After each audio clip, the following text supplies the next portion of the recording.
Hey everyone, and welcome to a new episode of He's Not Wrong. I'm your host, Chad D. Before we get into this episode, if you listen to the episode before this one, you will have heard my goals, or all about my goals for 2026, the sites that we're expanding to, including Substack. So Substack is going to allow us to go deeper into the conversations that we have here on He's Not Wrong.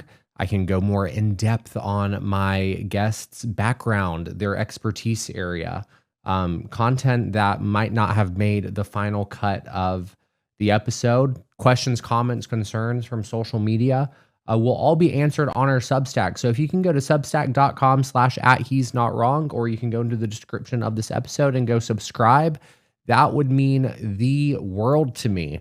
I have a link tree as well. The Substack is linked there.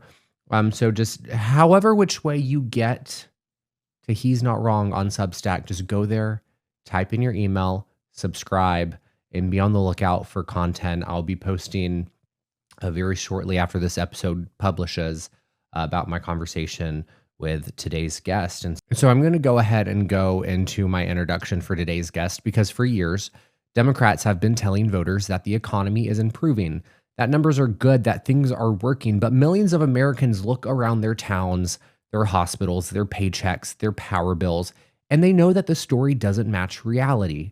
My guest today has spent his entire career interrogating that disconnect. Corbin Trent grew up in Northeast Tennessee, watching factories close, main streets hollow out, and once stable communities fall apart. He comes from a place where people didn't just suddenly turn to Donald Trump because of culture wars or cable news, but because they watched an economic system strip their towns for parts while Washington insisted that everything was fine. Corbin has worked at the highest levels of progressive politics. He was a senior advisor to Bernie Sanders, communications director for Alexandria, Ocasio-Cortez, a co-founder of Justice Democrats, and one of the early architects of the Green New Deal. He has seen how power actually works in Washington, and more importantly, how it often doesn't.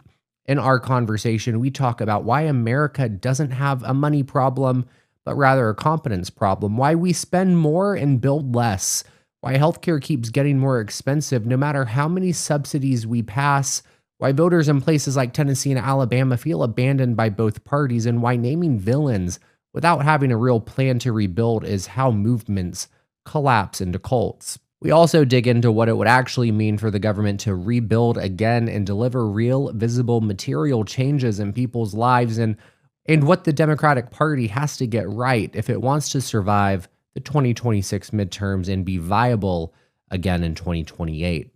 Corbin Trent writes about rebuilding America at americasundoing.com. You can go subscribe to the Substack community with over 117,000 subscribers and growing every day. So without further ado, I give you my conversation with Corbin Trent. Corbin Trent, thank you so much for coming on to He's Not Wrong today. How are you doing? I'm well. How are you? I'm doing well. I'm doing well as we kick off 2026. There's a lot going on nationally. There's a lot going on with the Democratic Party here in Alabama. So I'm doing okay. Happy to have you on and break down what's going on and things to look forward to as we enter into this midterm year. What part of Bama are you in? I'm from Montgomery. I live in Birmingham. I got both of my degrees from Auburn University, so I'm a War Eagle. Okay. Well, my Alabama experience is less positive. It's the only state I've been arrested in. I was arrested in Adamsville, Alabama, for underage consumption, and I spent 10 hours in the little holding cell there. And how was that? Yeah. Oh, it was actually pretty interesting. It was a good story. I'm glad I'm out. 10 hours was my limit. I'm glad it didn't last any longer than that. But I remember the cop telling me we do things differently here in Alabama because he saw my Tennessee driver's license. Yep. And he wasn't kidding. Where's Adamsville? Is that North Alabama? It's down near, it's South Alabama. Okay. It's nearish Birmingham. Adamsville is in between Birmingham and Alabaster. I don't know if you've heard of Alabaster, Alabama. Yes. Yeah. Near Hoover. Hoover? Yeah. Yeah. That's about the mall and minutes. stuff down there. Uh-huh. Yeah. Yeah. I used to go to the Galleria down there with my cousin. He lived in down that way. So. You're hitting all of the landmarks. Yeah, no, I was about to say I got to give credit where credit's due because just a few weeks ago I was visiting my boyfriend in Florida, and I just crossed the state line in Alabama, and it was one of those speed traps, and Uh-oh. I got pulled over, but the cop looked at my record and said, "You know what? I can't give you a ticket because I don't want to suspend your license." So I got to give credit where credit's due. I should That's have gotten a awesome. ticket. Yeah, I got out of it because I've had too many. So Wow. All right. Yeah, they look at mine and say, "Boy, you shouldn't be on the road." You know, you. So I haven't gotten the. I've actually no, I've gotten let go once, but anyway, yeah, so only Corbin, once. we in Alabama have a lot of really progressive people, but we fail at electing progressives at any level when it comes to governor, Congress. We have Terry Sewell. We now have Shamari Figures when they did the redistricting. But electing someone statewide is really difficult to elect a Democrat, despite there being a lot of people here who are blue dots and are fairly progressive. And you worked on Alexandria Ocasio-Cortez's campaign, correct? Or were you in her Hmm. office? Both. Both, I and did both. Yeah. And you worked for Bernie Sanders. Yeah, but both of his presidentials. Yeah. How was that? How did you get involved with those politicians, and what was that experience like for you? How did it inform you how our system works? There was I got into it because Bernie really, the first time he ran in 15, could not hire your standard run of the mill, political operatives. Anybody in the Democratic Party that wanted to work in politics for a living knew that they were on the Hillary train, and that was the only train in town, and you didn't get on the Bernie train. But I was super inspired by Bernie. He was the second, maybe the third politician that I really liked. First was John Edwards. It didn't go so well. Then next was Barack Obama. And I got really pumped about Obama. He was the first time I ever went to see a politician in person. I drove to Asheville, North Carolina to watch a rally when he was first running. And I was very excited about Obama until he started nominating his cabinet. And then I sort of bowed out and it was like, okay, well, that's politics for you. Yep. And then Bernie, I heard Bernie talking on the radio one day. I had a food truck. I'd gone to culinary school, came back to Tennessee, started a food truck, and I'm listening to Bernie Sanders on the Tom Hartman show. And I decide this guy right here, if he runs, because he's talking about running, he hasn't announced yet. If this guy runs, I'm going to do everything I can to help him. I ended up volunteering for the campaign in Tennessee and trying to organize people around Tennessee to help elect Bernie Sanders to Tennessee because, like you say, Alabama seems like a deep red state. Tennessee, a lot of people think of it as a deep red state. Electorally, at national level, it seems to be these days. Of course, Al Gore was from Tennessee. He was a senator from here. We had Democratic governors. We had, when Obama was elected the first time, 5 of our 9 representatives were Democrats. So I thought, well, we could this is the kind of Democrat, Bernie Sanders, that represents sort of the Democratic Party that I grew up hearing about, the one that builds, the one that does TVA, the one that does all the various things that REA and the highway systems that my uncles worked on. That was the Democratic Party that had that kind of vision. And so that's how I got into it. I started volunteering. The campaign liked what I was doing. I emailed them consistently and an irritating amount trying to get Bernie to an event in Tennessee. But instead of getting Bernie here, they brought me up there for an interview. And then I got hired. And the cool thing about presidential campaigns is that they are indeed meritocracies. So if you get into a campaign and you're working your ass off and you're decent at the job, then there is no shortage of work. So people just keep shoving work at you. And then if you can do it, then you just keep getting more and more opportunities. So the next thing you know, I'm on what's called the distributed team, which was me and Zach Exley and a handful of other people, ultimately Shurikat Chakrabarty, working on this team together. Claire Sandberg was also running it, but and we're going we've got all 46 states that aren't the early 4 primary. So like in a presidential cycle, you've got these first 4 where the campaign is really focusing their energy, right? So it's Iowa, South Carolina, or New Hampshire, and depend on the map, right? And we had all 46 other states that we could play with. So we were trying to organize people in those states. Anyway, so I did that. And then the reason I mentioned the 3 people I was on this team with, because those are the 3 people, once the Bernie Sanders campaign started winding down, we left. It was me, Shoycott, and Zach. We left to start Brand New Congress, which was an organization that was trying to take that same kind of transformational energy that you get in a presidential cycle, but then apply it to Congress. So we had this massive goal of recruiting hundreds of people to run for Congress all at once, big transformational change, deliver the kind of power and, the kind of power you need to actually change a lot of this stuff we want to change. Yeah. But we only recruited 12. Interestingly, though, one of the 12 won. She actually won her race, and that was AOC. This wasn't like, where Way to Win or Leaders We Deserve or a lot of these other groups, like where they just endorse people.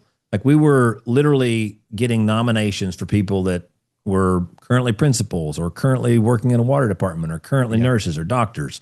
And we were cold calling them saying, hey, what do you think about the idea of running for Congress? And, of course, at first people think this is a joke, and then they're like, well, no, it's sort of like a radio show. We're like, actually, your friend Bill said that you should do this. They thought you're great because, like Alexandria's brother was the one that nominated her. And, when we called her the last time, she was on her way to Standing Rock, So we were trying to talk people into running for Congress. And that in and of itself, we were just people that used to work for Bernie. So that was challenging. Anyway, long story less long, that's how I got into politics. And then from that, I worked on AOC's campaign as her communications director, and then worked on her Hill staff, and then worked on her next campaign, and then worked on Bernie's campaign, and so on and so on and so on. We had Shoykot on just a few weeks ago, and we were speaking with him, and he's a cool dude. Very cool dude. I loved hearing from him, his perspective. The energy that I felt when I was speaking with him was unmatched to anything I felt with any other candidate that I've spoken to. And I fully believe in his message and what he's doing, and that he could be a real change maker. There were several people who listened to that episode, and all of them separately messaged me, he's running for president one day. And I was like, you know what? I hope he does. I hope he does, because I will be one of his first supporters. I will do whatever I can to help him out. And you're talking about AOC running in 2018 for the first time, right? Yeah. I worked on a congressional campaign. Mallory Hagan, she was a former Miss America Democrat running in Alabama against Mike Rogers. And I followed her with a camera, did all of her social media and communications. And that there was something special about that 2018 cycle. And in deep red Alabama with a congressional candidate that was very grassroots, AOC gave us something to look forward to. There was an energy tap that people in the South were looking to AOC and her campaign during that cycle. And there's a lot of parallels that we've talked about in going into 2026. 2026, at least in Alabama, feels a lot like 2018, but there seems to be different stakes. Like in 2018, we had strong candidates, but not everyone was kind of aware or feeling the effects of that first Trump presidency. But now it's like we have great candidates, but people are more aware of the damage that Trump is doing, and they're actually feeling the consequences of his policies more. So it feels like there's more of a chance for Democrats in Alabama to win. I hope that's true. But all that to say, I hope so too. I appreciate the work that you did in 2018 to really energize people like us in places down here. It was some of the most exciting work I've done. Obviously, I think both of those presidentials with Bernie were deeply moving experiences. The people I met along the way, people I met on the campaigns, the same with Alexandria's campaign and Alexandria and the staff and the people that you interact with along the way, and seeing that when I did Bernie, we did 7 or 8 different events, big rallies, not with Bernie, just with staff in Tennessee. We did North Carolina, did West Virginia, did Kentucky, and there was all these people coming out, sometimes 2,000 people in a room for me and Zach Exley, right? It's like just 2 dudes working on the campaign, let alone what if Bernie had showed up. So there is this energy. There's this energy for transformational change, though. And I think that's one of the things that the Democratic Party is still missing about Donald Trump, and the reason he's won the Republican nomination 3 times and the presidency twice. I still think that the Democratic Party, especially its leadership, but too often its voters too, think that it was just prices, or it's just inflation, or it's they I don't think we've come to terms yet with the full-on understanding of the dysfunction of the system itself. Yeah. And when you're, when you're trying to solve a problem, if you cannot diagnose the problem, then you cannot solve the problem. And for whatever reason, we seem incapable so far of diagnosing the problems that we're facing, and then how that led to Donald Trump, and how Donald Trump is really a natural evolution in this process.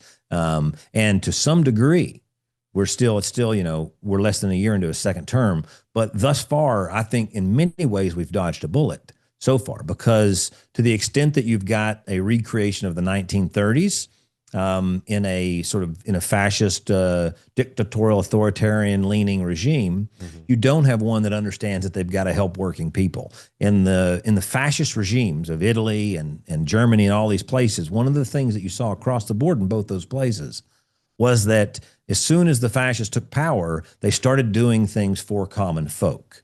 They were taking from other people. They were taking from, the gypsies and the Jews and all these people and different folks. They were stealing, but then they were also distributing that loot, if you will, right? Like we're in the process right now of looting the oil of Argentina. Yeah. And that will go to a handful of very rich people. AI, that's going to a handful of very rich people.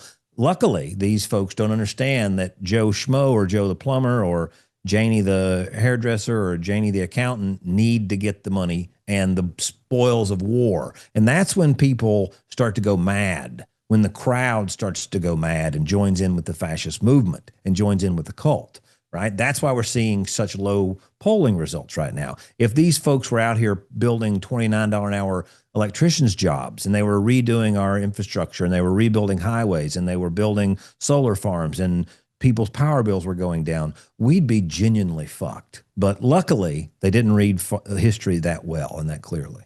We're gonna get a little bit more into the psyche of the MAGA movement, because it's something that I can't wrap my mind around. How it's so obvious what people are feeling, what they're going through, and how they just don't understand it.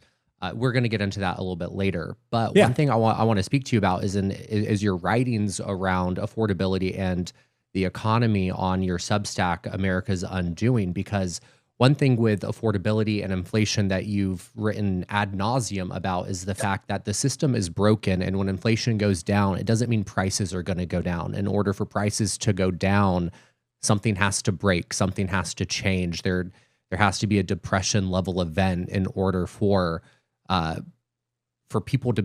prices to go down, essentially. But when that happens, it creates chaos, and then people come in and they create opportunity for themselves and they get rich again, and it's a cycle. So I want you to speak a little bit about that, about affordability and what Democrats need to be focusing on that Republicans are missing, and as we go into the midterms. Because it's one thing to talk about affordability. It's one thing to understand that people can't afford their healthcare. It's one thing to understand that wages are about to be garnished on student loans, while people's healthcare are in some cases being quadrupled. They can't afford groceries. But actually doing things to get those prices to go down is a completely different thing. What needs to happen for that to happen and for Democrats to have a win on that front?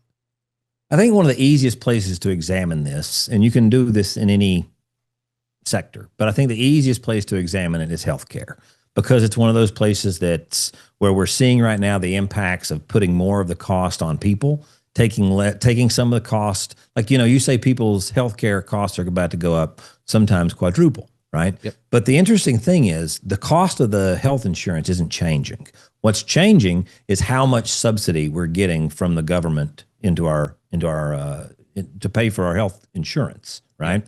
The really irritating part about it is what we're doing is going back to the original Obamacare. All that's happening is the enhanced subsidies through the COVID era are going away. They're lapsing. They're rolling off. So what we're getting left with right now is the thing that Democrats told us was going to be great, which is Obamacare. Yeah. And we're now screaming like Chicken Little that the sky is falling. This is awful. This is the worst thing ever. And it's genuinely and truly just Obamacare, right? That's all this is. And so the real problem we're having is that we're spending not last year at this point, 2 years ago in 2023, $5.4 trillion on healthcare, $14,500 and change per human being. But the thing is, we've gotten so obsessed with the idea of money and spending, inequality, wealth inequality, income inequality, that we think that changing that dynamic will solve our problems. But healthcare is a great example, because it doesn't matter if you gave everybody universal healthcare tomorrow, what you would find, because it's a fact, is that there's not enough healthcare for everybody. There is not enough hospitals, doctors, clinics, eye doctors, dentists. That supply does not exist in the United States of America for 330 million people. And the only reason that it seems halfway functional is because there are so many barriers to use. And those barriers are financial, those barriers are geographic, those barriers are social. There's lots of different barriers, right? So what I think the Democratic Party needs to be able to comprehend and understand is that normal functionality, normal governance, the way they want to govern, like things are, like they want to govern in a very rational, normal, sensible way, and just everybody calm down. And, I think that works if you're coasting, if you're gliding. But when you're in an emergency setting, which we are right now, in terms of healthcare, in terms of our ability to manufacture the things that we need to survive as a nation, I saw the New York Times wrote 8 op-eds about how we don't have the capacity now to build things that our military needs. But it's not just our military. We can't build these microphones. We can't build this arm. We can't do any of this stuff. We can't build things in this country anymore. We're completely dependent on other people. And so we've got to learn how to make things again. We got to learn how to make doctors faster. We've got to learn how to make nurse practitioners and PAs and nurses. We've got to learn how to get more hospitals and more rural clinics out the door. And I think the only way to do that is to go back to what we had between 1945 and 1965, which is when America was building a bunch of hospitals, and counties and municipalities owned those hospitals. And the people largely that worked in them worked for counties and cities. Now, you might say, well, that sounds like the UK, and that sounds like a national healthcare system. It sounds a lot like that. It was a little over 50% nationwide was owned by the states, owned by the cities and municipalities. The place I was born was called Morristown Hamlin Hospital. And it wasn't just like a clever corporate name. That was actually the city and the county that jointly owned the hospital that I was born in. So, the problem is, I don't see, we've gotten so embedded with this idea of neoliberalism, and that markets and private industry and private sector are the only ones that can solve anything. And the government's role is to put up some guardrails and shove in bales of cash, right? But the problem is, if you put bales of cash into a healthcare machine, and then that healthcare machine generates consolidation, generates really rich, executives and sick people, and then the more cash you put in, the more consolidation you get, because that is what this system is creating. So I think that's, for me, one of the biggest things that we have to recognize is that money can't buy your way. I remember reading this book on growing marijuana. And it said, weed will get you through times of no money easier than money will get you through times of no weed. That was a quote at the very beginning of this. It's called Mel Frank's Guide to Growing Marijuana. Anyway, and it's the same with stuff, whether it's healthcare, food, clothing, shelter. It's not the money, it's the stuff. Another one would be The Jerk, that famous line Bernadette Peters says, I don't mind all the money, it's all the stuff. The point of the money is so we can have the things. Right? Yeah. So we can have a quality life, so we can have a healthy life, so we can have access to education. Just injecting capital into it doesn't do it. Yeah. One thing that a lot of candidates, and why I say Alabama has a lot of great Democratic candidates right now, is because the ones that I've spoken with and featured on He's Not Wrong is the fact that they understand that the healthcare problem in Alabama is what you talked about. It's that supply. It's not there. The hospitals are closing, and there are places in Alabama, and I apologize for the audience because this is like the 4th episode in a row where they're hearing me say this, but it has to be repeated. There are places in Alabama that if you have a heart attack, it's a death sentence, because you just don't have access to making it to a hospital fast enough to get the care that you need. And we're America. Why is there a state where If you have a heart attack, you do not have access to the healthcare that you need to survive. That should not be a reality that we find ourselves in. And a lot of candidates are finally talking about that here and talking about the need to reopen hospitals and to build hospitals and to expand healthcare in the state for people. But there's never going to be a entity that does that. That's for profit, or even for, we have these nonprofit entities that own a lot of our healthcare now, Yeah. but they function just like for-profit entities. As far, there's just, at the end of the day, the money gets distributed different ways. It doesn't go to shareholders. It goes out to executives and boards, and they use it to build more towers and things like that. Yep. But they're still consolidating. They're still closing rural clinics. They're still closing inner city clinics. They're basically, it's odd. I was thinking about it today. It's like, if you get rich and famous enough, people will just send you things like Joe Rogan. And probably if he just mentions a drink on TV, then cases of it come, right? The same thing was true of Ocasio. She had so much stuff coming to the office. Of course, we can't take it, so we're having to send all this shit back, right? But so the rich and famous get things for free when the folks that need it the most don't. And it's the same way with healthcare. It ironically consolidates around centers of wealth because they want to put these places where the better clients are, where people look, and they also want to see, let's do all of our lab work in this area here. We'll do all of our, these corporations, for profit or not for profit, want to see efficiency. So having 4 different hospitals in 4 counties, that'd be crazy. Why would you, it's not efficient. Well, of course it's not efficient. It's the same way with post offices. If we were doing postal services simply for efficiency's sake, you would have about as many post offices as you have UPS stores. You wouldn't have one in every zip code. Wouldn't make sense. You wouldn't be able to mail something from Miami to Anchorage, Alaska for, what is it, 65, 55? I don't know what it is. I don't know what a stamp cost, but whatever that is, right? It's not for profit. It's run as a infrastructure need for America. And ironically, that was one that was written into the Constitution, the Postal Service. Yeah. But healthcare, education, housing, childcare, the ability for people to work these jobs, this is inhibiting our ability to be a productive and competitive nation, aside from just GDP. And, I think that's the other thing that we hopefully in 2026, there are a lot of candidates I'm excited about. I think the one I'm most excited about, you've already mentioned, which is Shoykat Chakrabarty, who's running in California in Nancy Pelosi's old seat that she's not running for anymore.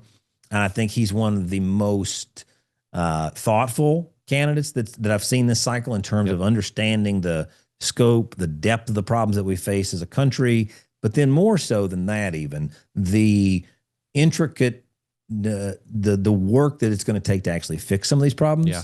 And I think so. What I hope 26 yields is deeper understanding of the level of the hole that we've dug ourselves into and the amount of effort, but beyond effort, the amount of thinking outside the box. And, like when I watch Donald Trump as a president and I try to imagine myself as a Trumpian, right? As a Trump fan, like I would be so excited right now just to see him out there swinging the wrecking ball, saying to hell with you, I'm going to get this mission done, come hell or high water. I don't care what your court says. I don't care what this says. This is what has to happen. Now imagine if we had a champion that was doing that with the support of with the party, with the support of a democratically elected Congress and Senate, right? Like an FDR, say, for example. FDR pushed the boundaries. Yeah, that's who Shoykat is framing a lot of his policies after, and how he's communicating it to people. Is like, you have to be bold. FDR was bold, and that's what it's going to take now to really reimagine the society that we live in. 100%. Yes. And, we can, what's crazy is we can understand that, all right, like say, let's just take the Supreme Court. Like, so in the 30s, FDR was building towns. And I suggest people look into, it's called Greenbelt towns. There's 3 of them, right, that exist. And they were building a 4th one outside of New Jersey. And when you think of like government housing now, you think of like the projects. I think of like the Wire, the towers in the Wire. And that's sort of like where I'm from. They're just like these shitty looking, small apartments. But when they were first building government housing, it was towns, communities, designed from the ground up, retail, towns, and then factories and stuff. We're going to go up with them. And then the D.C. Circuit Court said that was, it was unconstitutional, so on and so on. And then you've gone through many iterations of Supreme Court since then, but now we've gotten to the point that we've got a Supreme Court that has decided that the president of the United States is above the law, that he can do anything while he's president with basic impunity, right? Yep. And we know, I mean, I think it's pretty clear to say that that is antithetical to the American system. It's like, so we can see that there's a Supreme Court that is violating the most basic and obvious tenets of our society, that no one is above the law, president or not, that if you commit a crime, if you torture people on purpose, if you commit a crime, you should be liable and be able to be held accountable for that crime. And so, but the problem is, if you have a conversation where you say, so we're going to have to think about impeaching Supreme Court justices, these are conversations that the Democratic Party, especially the leadership, doesn't want to have because it seems too disruptive. They don't like the idea of disruption. They just want to get back to normal. But the problem is, normal, we know where it goes because we're on the course of normal right now. In places like Alabama, and it's not unique to Alabama, there's so many states and districts and cities across America where it feels like the Democratic Party has just abandoned people. It's Republicans won one day, and then overnight they just said, oh, well, bowing out. And then they never put up a fight again. And then we see where that has gotten us, and specifically a state like Alabama. You have people like Doug Jones, who's running, and I know we talked a little bit about this before we started recording, who is our best chance at electing a Democratic governor. But he, for a lot of progressives in the state, isn't progressive enough. They don't agree with the money that he's accepted, and I think those are all very valid critiques. And as we discussed, you have a very unique background, having been a communication master for Bernie and AOC. And so what I'm curious about is taking those progressive ideas and those progressive talking points, and how do we apply them in a place like Alabama where people are so hesitant to change, even if it does mean that these policies are going to better their lives. It is scary because it is a message that so many people have not heard for so long. So anything other than the norm is going to freak them out. How do we take that progressive ideology, message it to people effectively, and then hopefully allow people like Doug Jones, who's running for office, to see that it's okay to go that far progressively because people are actually responding to it? Well, I don't know that you can get Doug Jones or Phil Bredesen. Phil Bredesen was my Doug Jones. He ran for Senate here in Tennessee. He used to be governor of Tennessee, and he ran for Senate. He's the only kind of Democrat that can win here. That's the same shit you would hear here, right? Yep. You would hear that about Joe Manchin in West Virginia. Now, Joe Manchin in West Virginia, interesting about West Virginia, it was a Democratic trifecta as a state for 100 years, right? And then suddenly, one day, Joe Manchin's the only Democrat that can win there. And it's about being more like Republicans. That's how you're going to get the party back. And to me, that doesn't make any sense. Okay. That's, to say, okay, the Democratic Party was leading the way in West Virginia for 100 years. It was, in control. And people say, well, that's Ron Byrd's Democratic Party. No, we're talking beyond that, right? We're talking well beyond that. We're talking at the state level too. Same thing with Tennessee. The problem is the Democratic Party merged so much with the Republican Party in terms of its economic vision, in terms of its, vision for the future, in terms of what we're going to be doing, in terms of jobs, how we're going to keep security, policing, so many different things that it became sort of homogenous, economically speaking, a uniparty, if you will, with the Republican Party. And the Republican Party is just, it's like the weird guy at a party that you keep trying to get away from, so they keep moving right. And the Democratic Party's like, no, we're over here, we're right here with you, the next, and they're just following them around, right? And so this Overton window keeps going crazier and crazier to the right. So now you've got Donald Trump, who is taking government shares in corporations. You got Donald Trump as the one that's leading the way in bringing back state ownership of corporations and state influence in corporations, right? And I just think it's really going to be hard to get Democrats thinking differently until you get something that's even a little bit bigger than abundance out there in terms of ideology. You need a different path. You need one that seems reasonable. Like Donald Trump, for all of his failings, he was like, I'm not going to be bought off because I'm rich enough not to. I know these people are crooked because I bought them off. I'm going to go drain the swamp because I don't like any of them, and none of them like me. And that was all believable because most of it was basically true. Nobody liked him in D.C. Nobody, so the rich folk didn't like him. Now, the story that he didn't tell was, I'm just going to go line my pockets everywhere I go, right? And I don't give a shit about you. And I don't care if we bring manufacturing back other than as a campaign contract, But Democrats don't believe we're bringing manufacturing back. Even like Joe Stiglitz, which is an economist whom I adore. And, I've gotten the opportunity a couple of times to work with him. If you press him, he's going to tell you that manufacturing's done, it's dead, it's over, it's never coming back to the States. And I think as long as the Democratic Party believes that we're going to somehow be a post-industrial society and that they're there just to manage the decline of that and make people's lives better, then it's going to be essentially the party of hospice instead of hope. And even if you've got the Republican Party selling you hope through fascism, it's better than, sorry, you're just terminally ill and you're going to die. Yeah.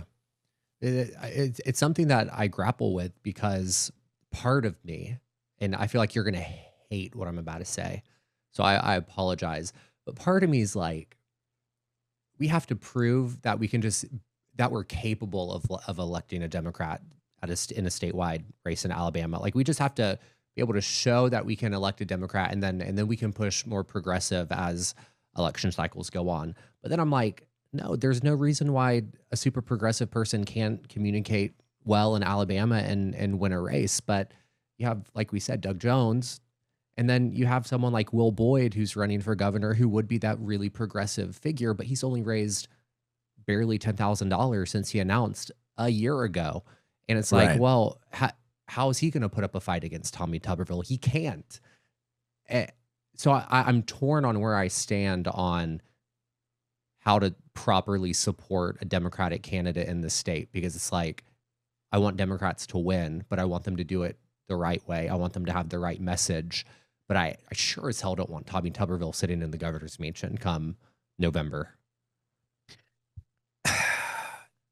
I'm torn myself because I don't know if I would rather have Tommy Tuberville in Alabama's governor's house than Doug Jones, in that I think Doug Jones is going to be at best a Band-Aid and at worst bring a lot of the same problems. I mean, like, whether or not we're going to back a genocide in Israel v. Gaza, it didn't matter if it was a D or an R in office at that point, right? Are we going to get back to buying back what we've given away in terms of healthcare capacity, in terms of the IP that we've given Elon Musk? Senator Kelly over there, who used to be an astronaut, was singing the praises of Elon Musk's rocket company, right, of SpaceX, and saying, oh, he did it way better than we could have done it. Well, it's just not true. So the problem is that these cats still believe in complete privatization. They're still going to sell my dump. They're still going to sell my trash service. They're still going to privatize my road work. Right. They're still going to privatize all my shit. They're still going to push to it doesn't matter if I have a Democrat in the Senate down here. They're still going to push to privatize TVA. That's what they're doing. That's who they are as a party. Now, are they going to do as bad with immigration? Are they going to treat my neighbors as poorly? No, they're not. But the problem I fear is that if we keep going back to this half-ass shitty Democrat, then one of these days we're going to Russian roulette our ways into a decently effective fascist. And I just hope that we can find a stronger Democratic Party that understands the need for transformation before that happens. Because we've got to make changes. People are struggling to afford their lives. Yeah. When I look at, there's this thing called, and people can Google this, it's the Consumer Expenditure Survey. And that looks at household spending. And it breaks it down by quintiles, bottom 20, next 20, 20, 20, 20. And if you look at just a handful of spending categories, which is food, clothing, shelter, transportation, and education, and childcare is in there with housing for whatever reason. So there's 6 categories. For the bottom 20%, they spend 182% of their income on those few categories. The next 20 spends 98.9%. Then the next one is 80%. Then the next one is 67%. The top 20 spend 49% on average, right? But you've got to be like, so the bottom 80% of America is, on average spending about 100% of their income and on just the necessities. And that's with two incomes now. So you go back to the 50s and 60s and 70s when you were transitioning from one earner to two, you should have seen people be able to afford life more easily. But it just means that now two people go to work all the time and you're still actually worse off than you were before that happened, So like the idea of being like a lot of my friends in high school wanted to be stay-at-home dads. Not happening, unless you marry a rich girl, there is no more, what I guess trad husband, whatever it would be, right? That's not happening, It's just so, and I think until Democrats get it in through their heads that people are so desperate for change that they elected somebody that was deeply despised. Donald Trump was deeply despised by a lot of the country. And there were definitely people that voted for him that didn't like him. Yeah. They went from Obama to Trump. I'm still speechless on that one.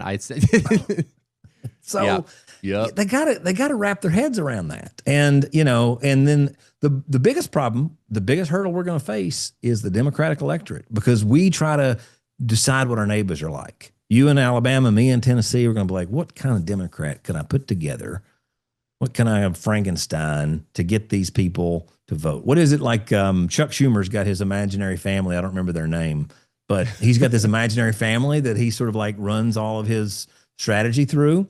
And I think we do too much of that instead of like following our gut, following our instincts, following what we believe as voters, as candidates, as a party. Yeah.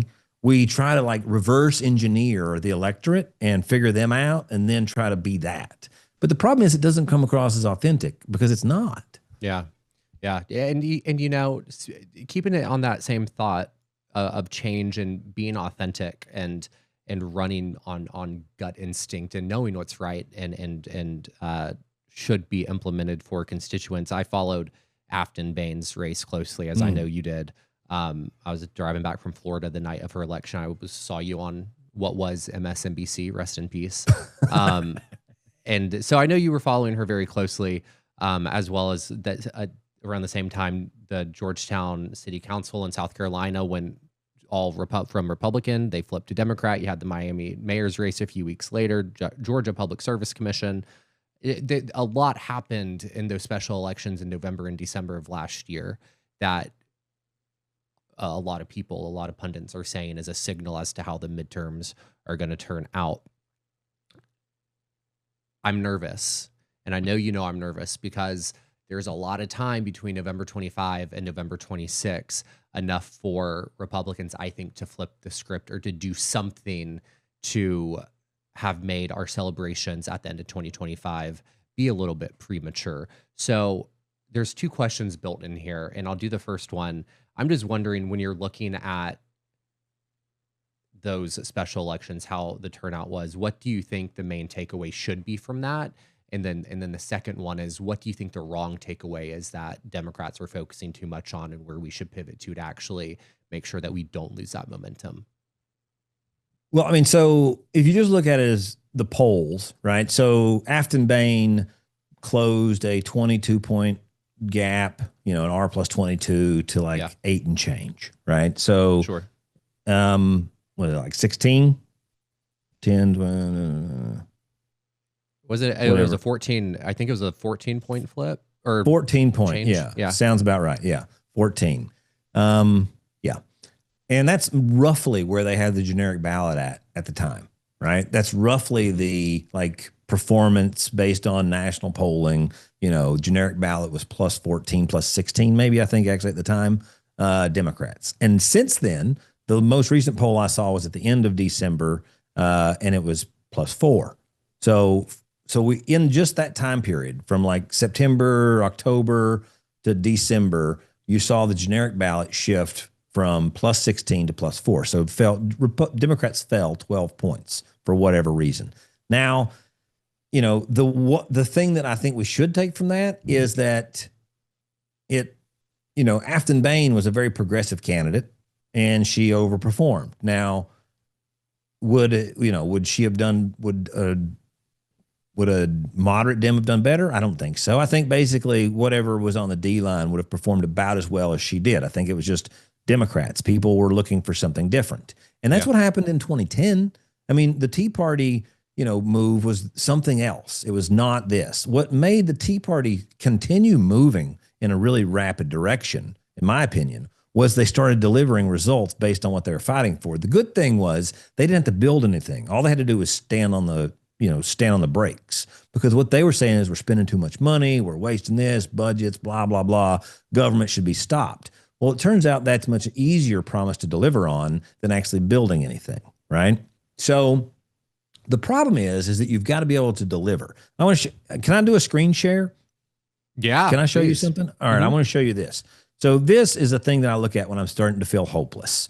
And this is a chart that starts way back in the 1850s and goes all the way up through 2023.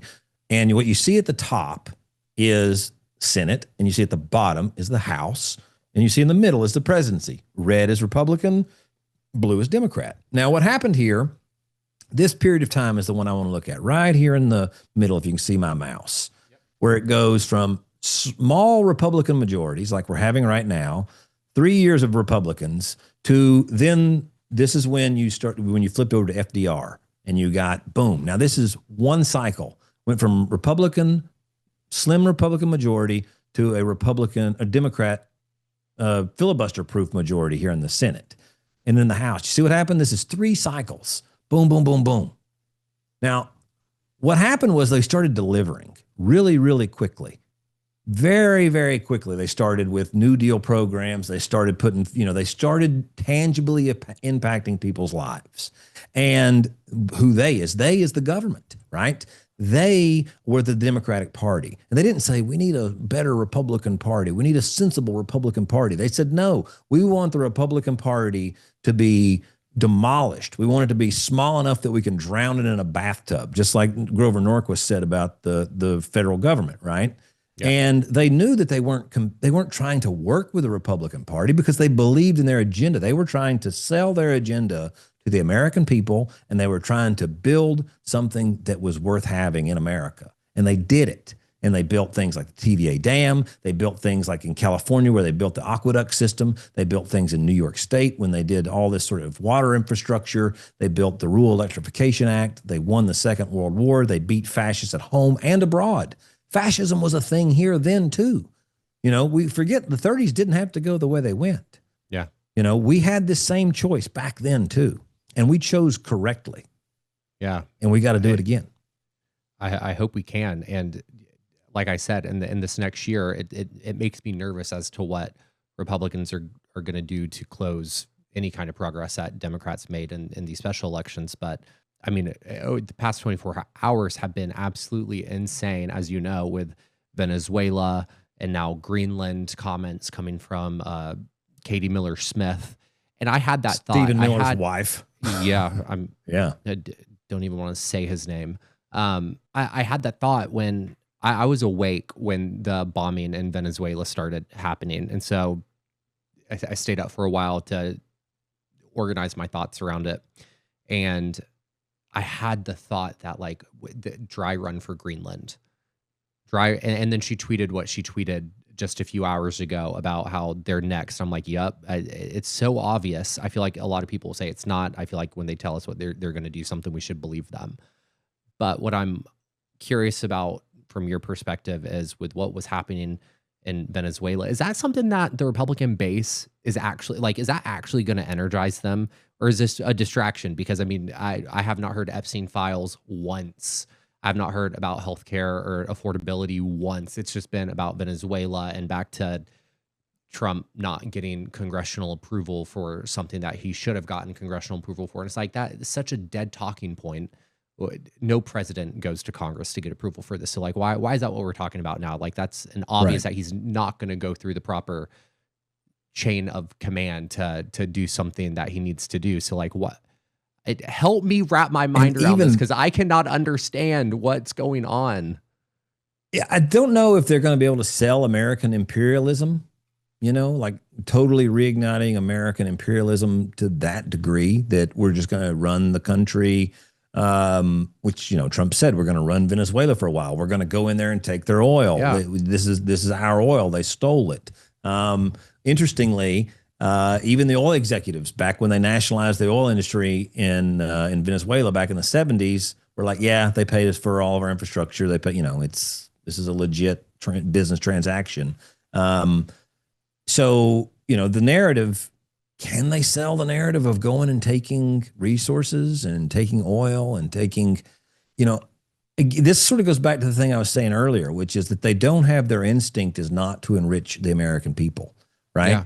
Yeah. They're not sending out windfall checks. And I tell you what, there's a sorry ass thing about human beings is that it's very easy for us to cover our eyes if things are going well for us.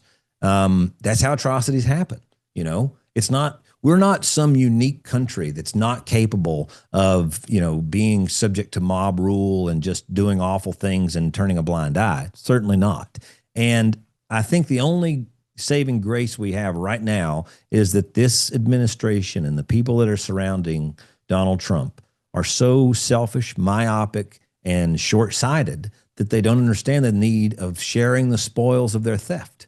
Yeah. Right? That they think that they can keep it, the Saudi, that they can keep it in the ultra elite, the ultra global elite, And so I don't think that it's going to make imperialism all that wonderful. I think if people are still barely affording life and all this, I think it might actually piss you off more, especially if Democrats can get their heads wrapped around. I mean, Chuck Schumer's like, let's see what happens before he even condemned it. Like he was saying, let's think it through. And I don't know, let's see what the details are before he's going to say yes or no, whether or not he supports it. And, if you can't just go ahead and say it's probably wrong to kidnap a head of state in the middle of the night, yeah, then you're in the wrong job. Right. I took a screenshot of this. I was at Target earlier and I saw this. I had to stop it. I have to stay out of Target. I get a $100 bill every time I go in there. Register's like $100. Oof. Yeah. A lot of people I know, they boycott Target, and they'd be very upset to find out that I go like once a day. The staff there have been, I said that literally 2 weeks ago. Stuff. They do. The staff there 2 weeks ago looked at me. They said, you truly do come in here every day. I'm like, I'm sorry. I got to use my 5% off with my Target Red Card. So Katie Britt said, let this sink in. The same people who promoted and attended No Kings rallies across our country are now furious that someone they deemed an illegitimate narco-terrorist dictator has been removed from power, which I commented on. And I was like, no, Trump didn't have the authority or the power to do that, which makes him more of a king now than before the last No King's Day march. Like, let's not mince our words here. And I'm like, that you're being stupid, Katie Britt. It's just mind blowing to me that Trump is out here making it very obvious that this is about oil. It's not about him being an illegitimate dictator. It's about oil. And then you have these Republicans who are branding this already as we got a kingpin off the streets. We're going to try him in the American system. It's like, what are we doing? What are we doing? Right. People's wages are about to get garnished for student loans. Yeah. And we're worried about Venezuela. That's where our energy is. I don't know what your neck of the woods is like down there, but where I'm from, Oxycontin was a hell of a drug. Oxycontin was a real big problem. It led to heroin. It's led to addiction on methamphetamines, where people getting off of one, getting on the other, because, they had this sort of like water hose of Oxycontin spraying this whole region. And then eventually they were like, it's a bad idea. Let's stop doing that. But then people were hooked on dope. So they had to go somewhere. So they went to fentanyl. They went to heroin. They went to this. They went to that. And we're supposed to be really upset with like a narco terrorist from Venezuela that's primarily moving cocaine. That's not, let's be real here. That's not the one killing everybody. The people that killed more fucking people in my community than anybody are the Sacklers. And not only are they not in a prison in Brooklyn, They've got buildings named after them in Washington, D.C. They've got buildings named after them at Harvard and Yale, and they still get to go around polite society, pretending like they're good people, even though they're mass murderers, you know? And so I find it enraging, like absolutely enraging, that people to get on their high horse about the opioid epidemic or the overdose epidemic that we're facing as a nation. You know, it's not like you can walk in now. I've got cousins and family members that are still addicted to drugs, and they can't go into a clinic and go to rehab, go to inpatient. You know, yeah. The Sacklers made enough money off of our pain that I would think that for until they're broke, it should be free to get. It should be, you know, walk-in clinics should be open to in-stay patients that need to be drug rehabbed until they're penniless. Yeah. Right.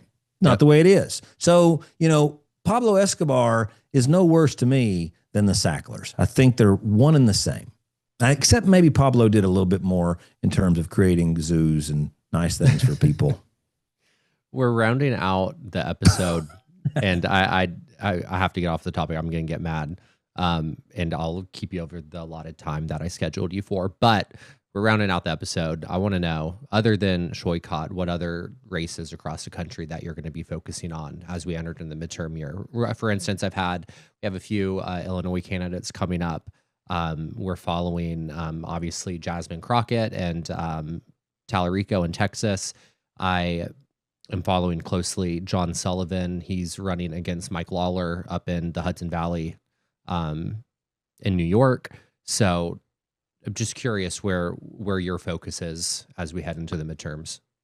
I mean, so, you know, obviously I think Graham Plattner is going to be an interesting race. Yep. I think Dan Osborne is an interesting one to watch. He's running as an independent. He ran last cycle. So there was 2 Senate seats up, boom, boom. Right. So he got to run again right after that one closed off, and he lost by 4%. I think it was. I think there's a bunch of House candidates. One of Justin J. Pearson, he is running in a Democratic primary in Tennessee 9, which is the last Democratic seat in the House in Tennessee. And Steve Cohen's the incumbent. He was actually also the first congressperson I ever met when I started Justice Democrats, and it was one of the most depressing meetings I've ever had. It was just about how he can't get anything done. This has been 7 years ago. No shit. This has been 8 years ago. And it was just like, I left this meeting thinking, why is this guy in Congress? Why is he doing it? If it's this depressing and he can't do anything, why is he still here? So Justin Pearson, I think, is going to would make a much more exciting, interested, engaged representative from Tennessee 9. I think Cori Bush running again in Missouri 1. Yep. Donovan McKinney in Michigan, Abdul El-Sayed in Michigan. I think there's a lot of people out there that are doing some really, some exciting work. One of the things I'm looking for are people that are willing to say, we need to replace Jeffries. We need to replace Schumer. I'm looking for people that are willing to put their political capital on the line before it gets there, Yeah. And I think that's, I really wish we'd seen that. I wish we'd seen a candidate running against Hakeem this time. I think we had that possibility. But then the DSA and Zoran Mamdani and a lot of other folks decided that was not the time, and maybe we'll see what the fruit bears. I'm also, more to come on this, but the Alabama Public Service Commission, right now, Alabama Power is after my ass. It's actively trying to silence me because I've been after them on social media, and all my videos shitting on them goes viral. And so I've been having like power surges. They set one of my bills. They set one of my bills to 0. I have all these fake Middle Eastern bot accounts on TikTok that follow me in batches, and then I have to report it to TikTok to get them taken off. So and it always happens like right after I make an Alabama Power video, like they're trying to send me a little signal. You're doing something right. So, but the Public Service Commission, and I want to take every opportunity that I have to speak about the importance of not just the congressional races and Senate races that we just discussed, but there are things like the Public Service Commission here in Alabama that when this is considered an affordability midterm, there are other races that directly impact your ability to afford life.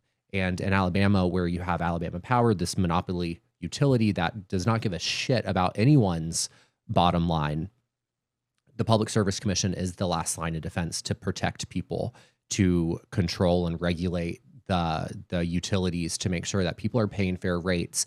And it would be a stopgap to controlling the bonuses that those corporations, power monopolies, are making off the backs of working class people.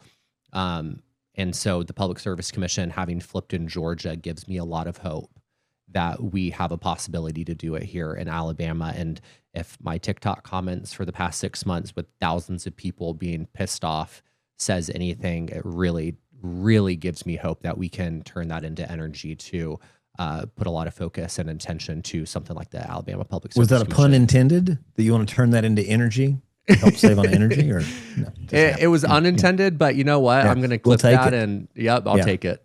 Yeah, 100%. So, final question. Yeah, I think you're right. Yeah. And I'd love to see more of the, like TVA used to be completely state owned and state ran, and it wasn't run like a business. And I think that was the way to go.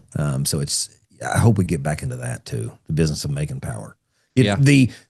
Chattanooga built this gigabit internet years and years ago, and you're not going to believe this, but AT&T came in and ran all these smear campaigns and had tried to stop it as best they could, and more or less was able to bribe the legislature in Tennessee to slow down the expansion of municipal broadband. So it's something that, it got to Morristown, it got to a few other places where I live in Lenore City now, and we've got LCUB has the fiber, but it's not gone out as quickly as it should have. Yeah. And the same, with utilities, water, power, things like that, we need to remember whose shit this is. Yes. It's ours. Yes. Not theirs. Yes. That is at the core of all of this. Yes, I appreciate that. And so I'm going to ask you a final question. Corbin Trent, what are you not wrong about? I am not wrong that 2026 is the year that we need to build the Democratic Party we need to go into 2028 with. It's not, this is our opportunity as voters, as donors, as media personalities to go to war, political war, with the party that we need to win, not the party that we have. Now is our chance to change it. You're not wrong. And listen, this is going to be way too premature, but if the 2028 election was tomorrow, who would your ideal candidate be at this moment? 2028? Yeah. I'm going to stick with AOC from 2018. Okay. Okay. Yeah. I think she'd be, we'll see. I think that fighter may reemerge yet. I have hope and faith that your line of communication is still open, and I think that you, having worked so closely with her, probably have a lot of pull. So I hope that you can do what needs to be done to get her on that ballot in 2028. But Corbin, thank you so much for your time and coming on here today.